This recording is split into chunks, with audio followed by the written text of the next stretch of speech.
Hello students, maths लक्ष्य में आपका स्वागत है। आज हम शॉर्ट ट्रिक्स में कैलेंडर का पार्ट 2 करेंगे। इस पार्ट में क्वेश्चन नंबर 8 से लेकर जितने भी इसमें होंगे सारे टॉपिक कराने का प्रयास करूंगा। तो देखिए, ये अलग टाइप का क्वेश्चन है।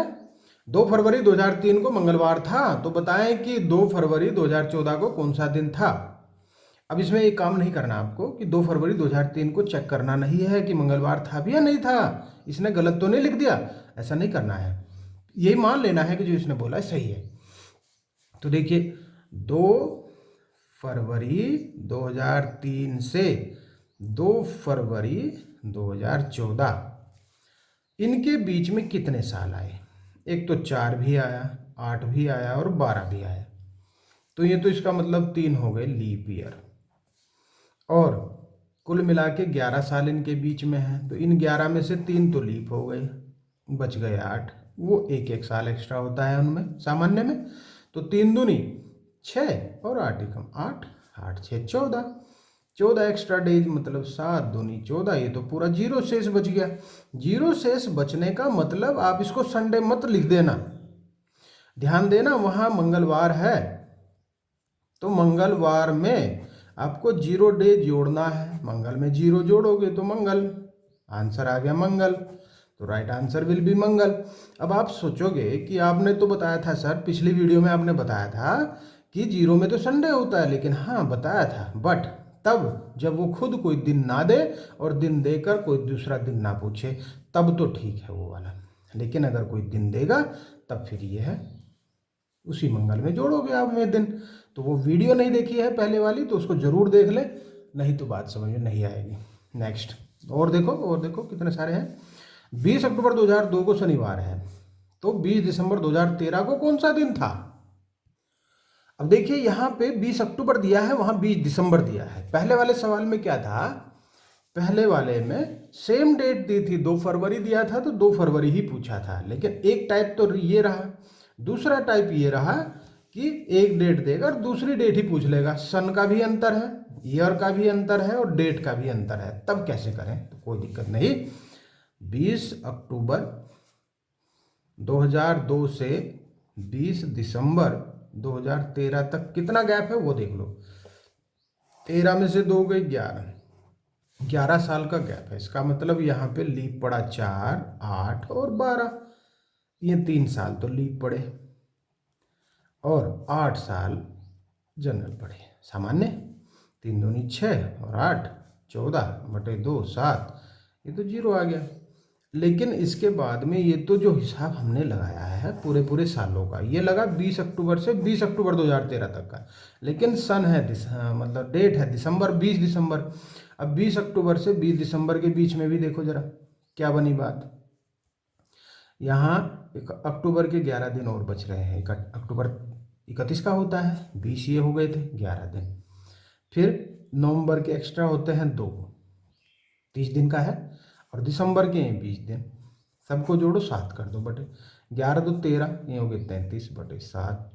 7 कितनी बार कटेगा, 7 चौके 28, 5 बचा, 5 एक्स्ट्रा यहाँ से आ गया, 5 एक्स्ट्रा आया है। इन 5 एक्स्ट्रा को शनि में जोड़ना है। देखो शनि +5, शनि +5 करके आप पाओगे रवि, सोम, मंगल, बुध, बृहस्पतिवार, यानी कि गुरुवार। राइट आंसर गुरुवार। तो इनमें जोड़ना है इसे, फिर यहाँ पे ये चीज हो जाएगी। नेक्स्ट क्वेश्चन बहुत आते हैं। 1993 और निम्न में से किस वर्ष का कैलेंडर एक जैसा होगा। एक जैसा मतलब बिल्कुल same to same date and day. तो 1993। देखो बताओ इसमें एक्स्ट्रा डेज कितने होंगे, 1, बिल्कुल सही। फिर आगे है 94, इसका भी 1। फिर है 95, इसका भी 1। फिर है 96, इसके 2। फिर है 97, इसका 1। फिर है 98, इसका भी 1, है ना। अब ये 96 पे 2 क्यों किया, क्योंकि ये लीप है, 4 से कट जाएगा, ये सामान्य है। तो भाई 1 2 2 3 2 5 6 7, ये तो 7 हो गए पूरे के पूरे। तो जब ये 7 हो गए, इसका मतलब जो अगला 99 आएगा वही हमारा आंसर। इसका मतलब 1993 का कैलेंडर और 1999 का कैलेंडर सेम टू सेम होगा। समझे नहीं यार, दोबारा समझो। 93 को देखो, एक एक्स्ट्रा, फिर 94 उसे भी शामिल करना है, 93 को भी, फिर 94 का एक, 95 का एक, 96 के दो, इतना करके देखा कि 7 आ गए। 7 का मतलब है 7/7 से गया पूरा 0, तो 0 एक्स्ट्रा डे पे आ गया। इसका मतलब इससे जो अगला साल होगा वही है एक जैसा। क्लियर बात। नेक्स्ट, अप्रैल का महीना किस महीने के समान होगा? तो अप्रैल का महीना, अप्रैल में एक्स्ट्रा बोलो कितने? 2, अप्रैल एक्स्ट्रा 2, मई 3, जून 2, 2 3 5 2 7, ये तो हो गए 7। तो इसका मतलब मई, जून और जो जुलाई आएगा वो होगा फिर अप्रैल के जैसा। तो सिंपल लॉजिक है, एक्स्ट्रा डेज से हम पूरा कैलेंडर हल कर सकते हैं। तो आपका आंसर होगा जुलाई। समझ में नहीं आया कोई बात नहीं, अप्रैल में एक्स्ट्रा डेज तो पता है ना आपको 30 दिन का होता है, 2, मई में 3, जून में 2, सबको जोड़ के देखो 7 आ गया। तो जब भी 7 आ जाए इसका मतलब वो उससे अगले वाला जो भी मंथ होगा या ईयर होगा वही होगा आपका उसके जैसा, सेम टू सेम। नेक्स्ट, यदि वर्ष लीप वर्ष नहीं है, यदि वर्ष लीप वर्ष नहीं है तो जनवरी का महीना किस महीने के समान होगा? तो देखो, जनवरी में 3 एक्स्ट्रा, फरवरी में कितने, लीप वर्ष नहीं है तो 0 एक्स्ट्रा, फिर मार्च, फिर अप्रैल, 3 3 6 2 8, मई, जून, जुलाई, अगस्त, सितंबर, 3 3 6 2 8, 3 11 2 13, ना तो कहीं 7 आया ना कहीं 14 आया, 13, 13 3 16, 16 3 19, 2 21, चार के 21 आया है भाई। तो इसमें क्या करना होता है, या तो 7 आ जाए कहीं, या 14 आ जाए कहीं, या 21 आ जाए, 28 आ जाए, वहीं जाके अपनी गाड़ी को रोक देना है। देखो यहाँ जाके 21 आया है, किस पे? जनवरी, फरवरी, मार्च, अप्रैल, मई, जून, जुलाई, अगस्त, सितंबर, अक्टूबर का नंबर आएगा। तो इसका मतलब हमारा जो आंसर है वो अक्टूबर है, क्योंकि ये जो एक्स्ट्रा डे सारे हुए हैं ये 7 से कट गए, 21/2 यानी कि 0 रिमाइंडर बचेगा। तो आंसर आ गया अक्टूबर। नेक्स्ट देखो, क्वेश्चन नंबर 13, किसी शताब्दी का अंतिम दिन कौन सा दिन नहीं हो सकता? देखो नया क्वेश्चन आ गया फिर। तो सब नए क्वेश्चन मैंने कराए हैं, सारे टॉपिक जितने भी हैं सबको धीरे धीरे करके मैंने सबको लिया है। तो अंतिम दिन किसी शताब्दी का कोई नहीं हो सकता। देखो 100 पे मैंने एक्स्ट्रा डेज बताए थे, 200 पे भी मैंने बताए थे, 300 पे भी मैंने बताए थे, और 400 पे भी मैंने पहली वीडियो में बताए थे। तो पहली वीडियो नहीं देखी है उसको ज़रूर देख लें, नहीं तो ये सेकंड पार्ट जो भी है पार्ट ये आपकी समझ में नहीं आएगा। फटाफट क्वेश्चन होते जाएंगे, आप देखते रह जाओगे, नहीं बात बन पाएगी। देखो 5 एक्स्ट्रा डेज पे क्या होता है? तो शुक्र होता है। 3 पे होता है क्या? तो बुध होता है। 1 पे होता है क्या? तो सोम होता है। 0 पे क्या होता है? तो रवि होता है, रविवार। शुक्र, बुध, सोम और रवि किसी भी शताब्दी के अंतिम दिन नहीं हो सकते। तो इनमें से कौन सा आंसर बनेगा? सोमवार, बिल्कुल सही। लेकिन रविवार भी आ गया, ये भी सही, कोई बात नहीं, 2 आंसर आ गए, तो कोई दिक्कत नहीं। लेकिन आपको ये चीज़ क्लियर हो गई, ये बहुत बड़ी बात है। इनके एक्स्ट्रा डेज याद रखोगे, 100 का 5, 200 का 3, 300 का 1, 400 के 0, बस इसे फिर रिपीट करते जाएंगे। अगर कहीं 500 आ जाए तो सोचोगे 500 तो बताया नहीं था सर ने, तो कोई बात नहीं, इसको 2 हिस्सों में तोड़ दो, 400 + 100, 400 का 0, 100 का 5, तो आंसर 5, 5 मतलब शुक्रवार। 2002 के कैलेंडर से किस वर्ष के कैलेंडर का काम किया जा सकता है? मतलब सेम टू सेम कैलेंडर होगा।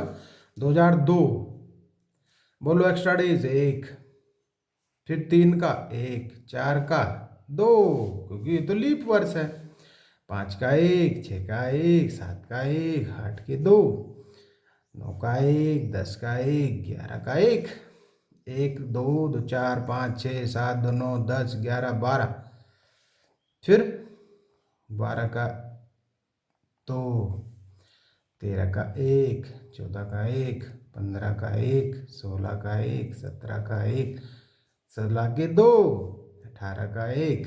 देखो जरा, 1 2 2 4 5 6 7, तो ये जो आया कैलेंडर 2 2 4 5 6 7 8वें नंबर पे 2008 भी 2002 के जैसा ये भी आ गया, लेकिन 8 तो ऑप्शन में है ही नहीं। फिर कोई बात नहीं, 7 हो गए, 2 9 10 11 12 2 13 14 14, ये तो फिर आ गया। 2014 भी इसके जैसा है, 15 16 2 18 19 20 21। ये था 1 2 2 4 5 6 7 9 10 11 12 2 14, तो 2013 आएगा इसके जैसा। फिर 15 16 17 18 19 20 21, 2018 पे आ गया 21, ये भी 7 से पूरा कट जाएगा। इसका मतलब आपका आंसर इससे अगला साल आएगा 2019। तो देखो बहुत आसान, ये काम इतने में जो लग रहा मुझे मिनट लग रही है तुम्हें सेकंड भी नहीं लगेंगी। कारण ये है कि तुम समझ जाओगे, मैं तुम्हें समझा रहा हूँ। यदि किसी महीने के तीसरे शनिवार को 17 तारीख है, तो भाई तीसरे शनिवार को 17 तारीख हो गया, 17 का शनि हो गया, ओके ठीक। तो महीने के चौथे बुधवार को कौन सी तारीख होगी, चौथा बुधवार बताना है, क्या तारीख होगी देखो जरा। 17 का शनि है, तो भाई 3 का भी तो शनि होगा, 14 दिन घटा दो इसमें से सीधा, 3 का भी शनि है, 3 का शनि है तो 1 और 2 को क्या होंगे, 1 का तो होगा गुरु शुक्र, 2 का शुक्र, 3 का गुरु और 1 का गुरु और 3 का शनि, ये हुए। अच्छा ठीक है, चौथे बुधवार की बात हो रही है। 17 के बाद जो बुधवार पड़ेगा वो किस दिन पड़ेगा, देखो कौन सी तारीख में पड़ेगा, 17 में 18 19 20 21, 21 तारीख को बुध पड़ेगा। तो आपको चेक करना है कि 21 तारीख का जो बुध है वो तीसरा है, चौथा है भी या नहीं, तो नहीं, वो तीसरा बुधवार है। 21 में 7 और जोड़ दो 28, तो 28 का जो बुध है वो चौथा बुधवार है। तो राइट आंसर 28 होगा, ये होगा। राम को याद है कि श्याम का जन्मदिन 11 और 15 सितंबर के बीच है, जबकि मोहन को याद है कि श्याम का जन्मदिन 13 सितंबर के बाद और 15 सितंबर से पहले है। तो ये तो कन्फ्यूजन हो जाएगा भाई, ऐसे कोई बात नहीं, कोई कन्फ्यूजन नहीं है। देखो 11 और 15 के बीच है, एक बोल रहा है, दूसरा कह रहा है 13 और 16 के बीच, तो 11 और 15 के बीच में 12 13 14 होने चाहिए थे। लेकिन ये जो दूसरे वाला है मोहन, ये कह रहा है कि नहीं 11 नहीं 13 के और 16 के बीच, तो इसका मतलब ना तो 12 में ना 13 में, इसका मतलब 14 में। तो देखो 13 के बाद 14 और 15 आए, लेकिन ये तो 15 भी नहीं बोल रहा है, इसका मतलब 14 आंसर आ गया आपका उत्तर। नेक्स्ट देखो और समझो,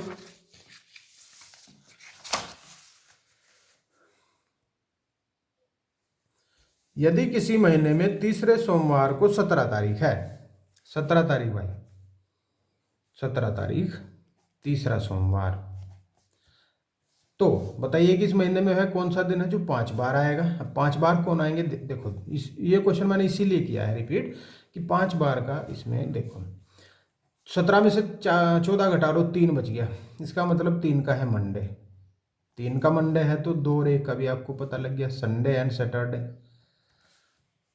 ओके। 4 देखो, 4 का ट्यूसडे, ओके। इसमें आप 28 जोड़ो, इसमें आप 28 जोड़ो, इसमें भी आप 28 जोड़ो और इसमें भी आप 28 जोड़ के देखो, तो 28 जोड़ने से ये तो आएगा 29, मतलब 29 का शनि, 30 का संडे और 31 का मंडे। अगर 31 का भी होगा तो ये 3 होंगे, तो 5 बार यही आएंगे तीनों, सेट संडे मंडे 5 बार आएगा, सेट सेट और है ही नहीं सेट, तो आंसर आ गया सेट, मतलब शनि। किसी लीप वर्ष में किन 2 महीनों की पहली तारीख को एक ही दिन होगा, देखो जनवरी 1 लीप वर्ष में बोल रहे हैं ना, ओके, जनवरी का 3 एक्स्ट्रा, फरवरी के 1 एक्स्ट्रा लीप में होंगे 29 दिन का, फिर 3 एक्स्ट्रा, फिर 1 एक्स्ट्रा, फिर सॉरी 2 एक्स्ट्रा, फिर 3 एक्स्ट्रा, ये जनवरी फरवरी मार्च अप्रैल मई, 3 और 1 4 दिन 7, ये क्या हुआ, अप्रैल, तो इनके तो एक्स्ट्रा निकालने नहीं पड़े, तो आंसर आ गया जनवरी और अप्रैल का एक ही होगा, एक ही कैलेंडर होगा। ओके, तो देखो जितने भी सारे टॉपिक थे मैंने इसको क्लियर कराया आपके। कोई और टॉपिक आपको लगता है कि कैलेंडर का नहीं हुआ है तो मुझे बताएं, मैं एक और वीडियो डाल दूंगा, क्या फ़र्क पड़ता है, आपकी बात क्लियर हो जानी चाहिए। तो आप बहुत अच्छे से इसको पढ़ें, और वीडियो पसंद आती है तो लाइक कर दें, चैनल को सब्सक्राइब अभी तक नहीं किया है सब्सक्राइब कर दें। ओके, थैंक यू, मिलते हैं नेक्स्ट वीडियो में।